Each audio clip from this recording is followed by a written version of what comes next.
It is a Tuesday edition of Red Sox Now. I'm your host, Mike Antonellis, all presented by FanArch. We thank you for joining us here on YouTube, and if you could join us even more, some of the rules that we have made that you have to subscribe when you watch. If you don't subscribe, well, we can't do anything. But if you could do that, we appreciate it. And those that are new, as you can see on the sidebar, we do comments every day. We do the show Monday through Friday, but we will do comments in the last segment, and I got some good ones today. We're going to have a good show, but could really appreciate it if you could hop on board as we soar towards 2,000 subscribers. And it's pretty cool because we're way over 130 episodes of this show. Some of you are latched on lately. Some of you have been from the start, and we've built a really cool community, which I love. Red Sox were off. It always feels weird. I know they played Sunday night, and a lot of you can get distracted with football on Monday, which now, September has really been dominated by the NFL and college football, and that will tie in to the show today. But it always feels kind of like a couple days when they don't play, one off day, maybe because I'm involved in it so much. But they're back at it tonight, and they got Giolito on the bump, 10-4 with a 3.46 ERA, and Kevin Gausman, who's a good one, is 10-10 with a 3.38 ERA. The great Jim Cott, I will always remember this quote.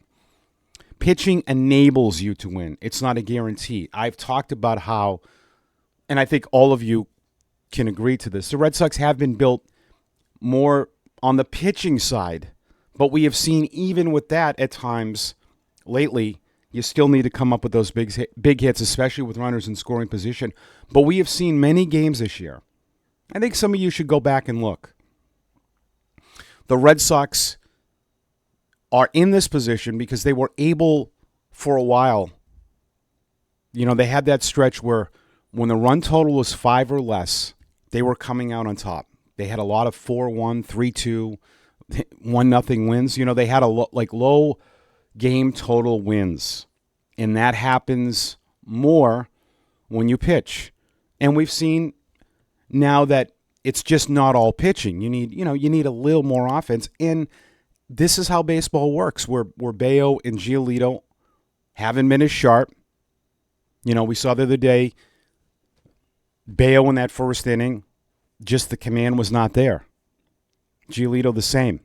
It happens, right? I mean, for a long stretch, those guys are pitching at a pretty high level, but this is where you need it.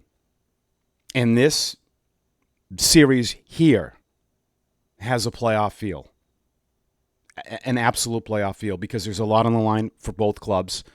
And you've got Giolito and Crochet, playoff pitchers, if you get in, that would be starting. Giolito probably game 3. But this is now, not saying the Tampa Bay series did not feel like that, but this has more, a bigger feel. By the way, I was in a golf tournament yesterday. I had a great time. I brought Matt McCarthy from 98.5. Matt's a friend of mine who was my intern in Portland when I was a broadcaster there in 2013. We've been friends forever. But this was kind of cool. I don't know if any of you have done that. And I don't mind. Listen, we go non-baseball. We will do that because it's our community here. So I like to talk about these things. But I had my best friend growing up from high school in my foursome, Matt, who I met in 2013, and then a friend from Framingham State who I met recently, who I become really good friends with. So I had 3 really good friends from all different points that I met in my life, and putting us together in a foursome, it was really cool dynamic, and we all had a great time, and we all are going to do it again. So do things like that.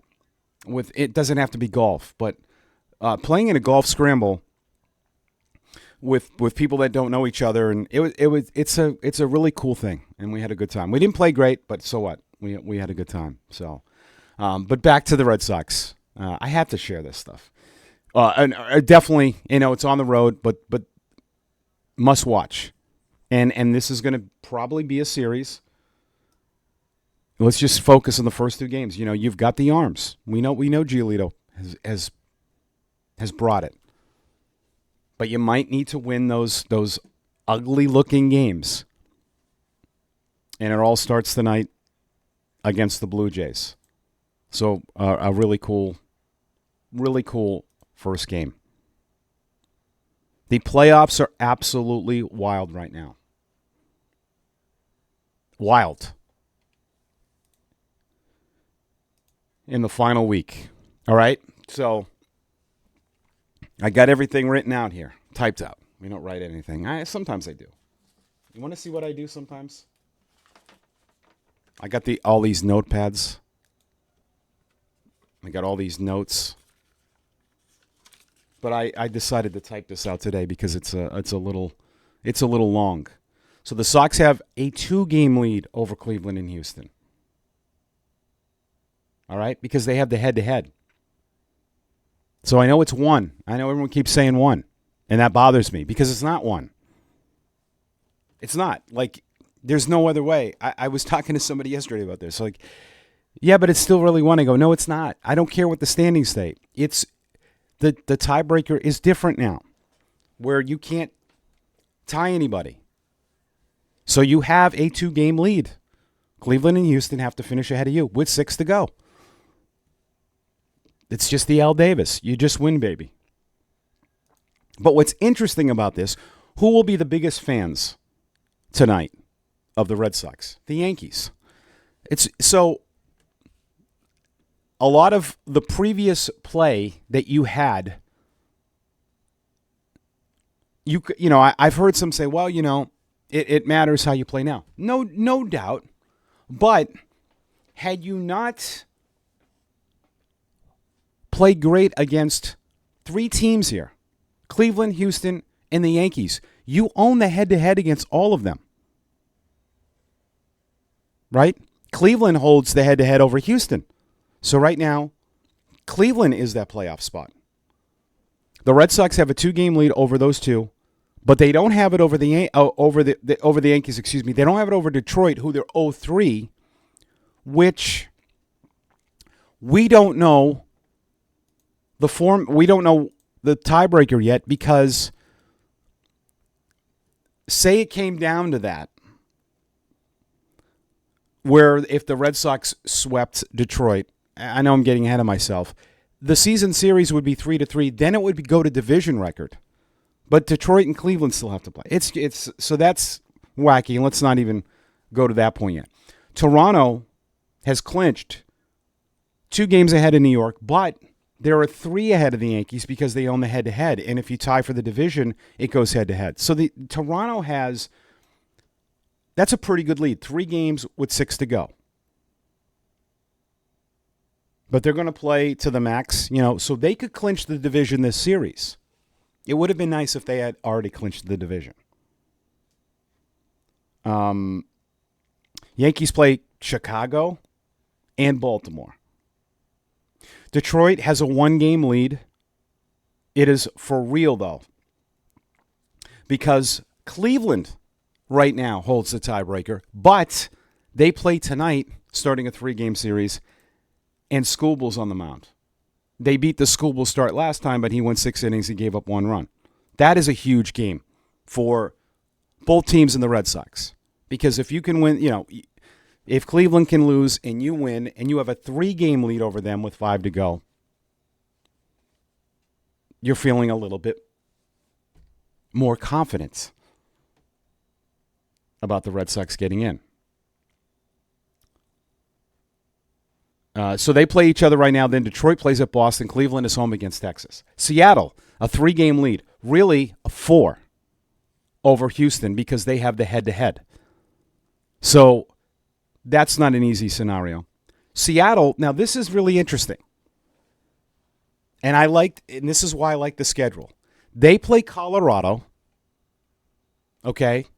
So I like their odds of winning the division. But then they play the Dodgers, which is going to be strange because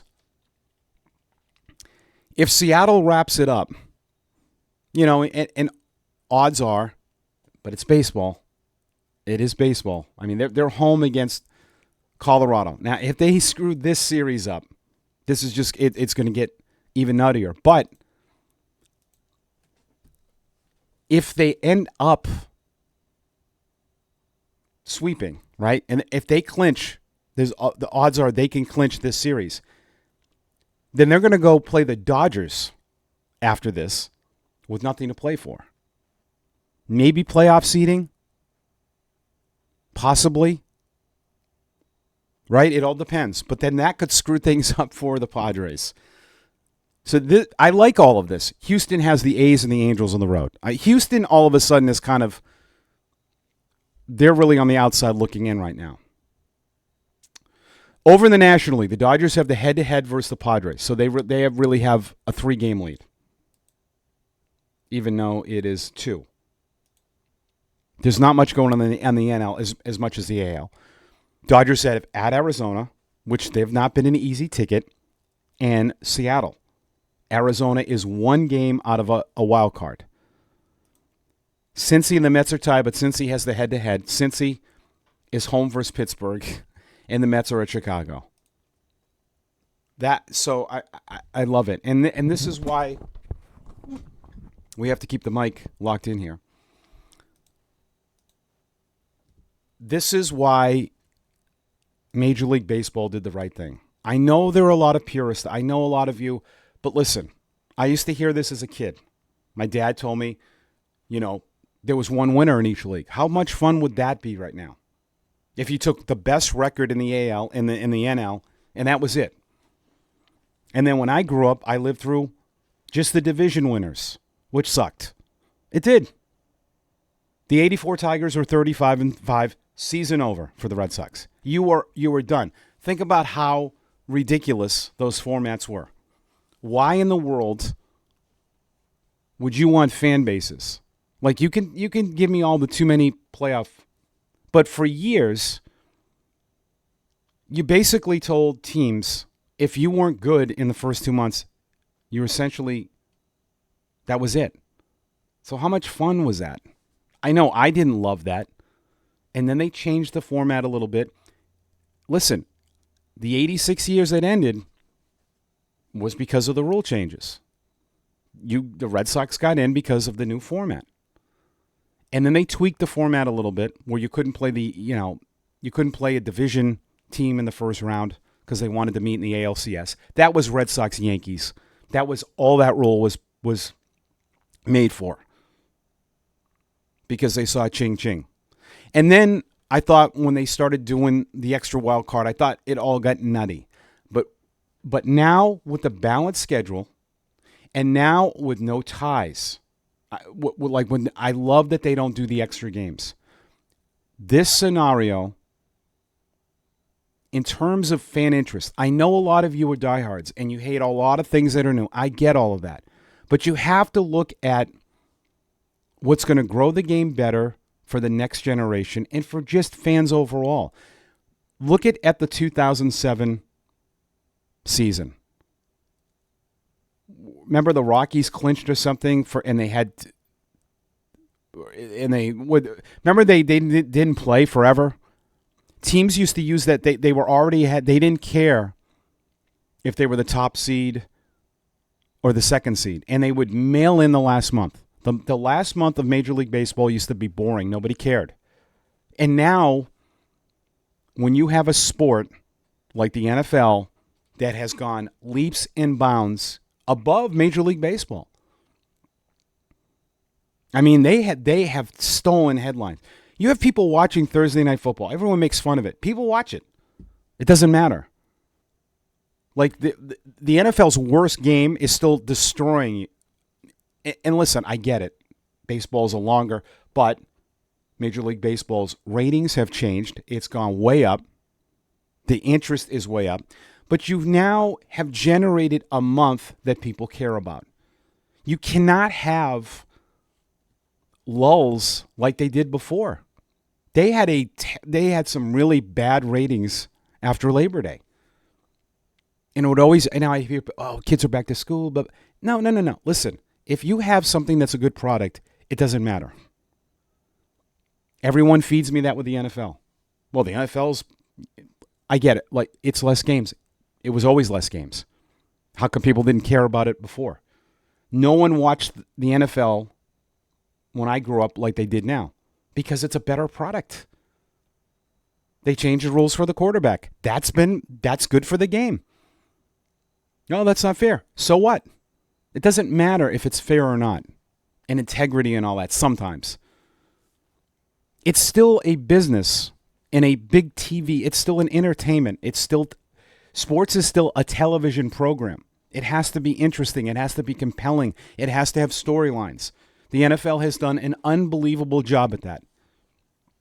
And now I give Major League Baseball an amazing, amazing high five with making all the teams play each other to get the Yankees and Red Sox and Ohtani in every ballpark. To make this final month and this last week of the season absolutely bonkers. That's what you want. You don't want teams clinching the second week of September and doing nothing for the last three. Remember, go back and look at when the 40-man rosters were there and teams are just playing minor league guys, and it was boring. September was a throwaway month, and now it is anything but. And now you've got big market teams that really need to step things up in this final week, which draws interest. There's drama element. We're in the social media era. Compelling stories. Every sport has to have a Batman and the Joker kind of like a super. You have to have some compelling thing because you want a lot of fans to watch. And this is incredible. Like sitting down this morning and going through all these scenarios and seeing that all of a sudden, Cleveland winning all these games at the end put themselves in a position. The Reds with Terry Francona, they've won 5 in a row. I mean,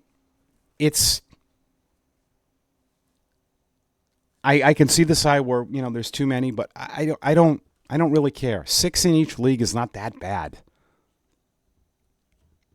And it makes all of the teams play for something, right? With the more teams in it, Milwaukee and Philly had to play harder this month. They want to get that top overall spot in their division and record. So the bottom line is this. With football the way it's been now, Major League Baseball had to figure a way to be relevant in September, and I think they did. Let's get to your comments from Monday. They were great. Steve Ott, 1369, no relation to Mel. This week is essentially our young team's playoffs. Yep. Regardless of whether we get a wild card, the experience will certainly test our mettle moving forward. Should they not make it, we'll no doubt play the what-if game. Yeah, absolutely. I mean, but you had, the injuries to the starting pitching was huge, but like I said, many shows in a row, and I know a lot of you first. In many other years, only 1 or 2 of those starting pitcher injuries you had, you wouldn't have recovered from.